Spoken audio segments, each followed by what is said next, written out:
the Build Back Better bill that sits over in the Senate right now was greenlit by Democrats on this committee. It spent over $5 trillion and would have increased taxes by $1.5 trillion, and it would have added $3 trillion to the debt. And while the Democrats continue to try and bring this bill back from the dead, where would the country and the economy be right now had Democrats succeeded in enacting that additional level of $5 trillion in spending? Well, let me go back to this idea that it's so hard to get some people to learn anything. We were at 1.4% inflation at the end of the Trump administration. We were at a dramatically lower price of gas, and in fact, a lower price than President Obama had said was possible. We were energy independent. Now, these things weren't accidents.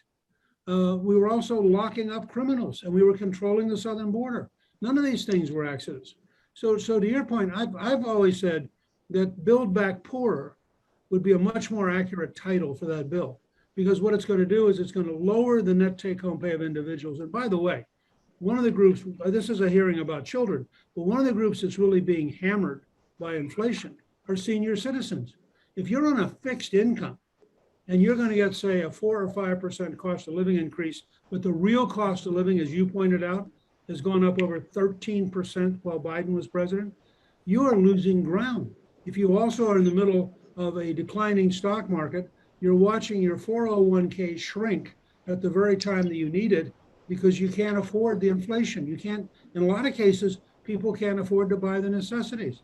And I think we really undervalue how big a threat inflation is to every single working American and every retired American. And that's one of the things that your committee should be really heavily focused on. You know, during your speaker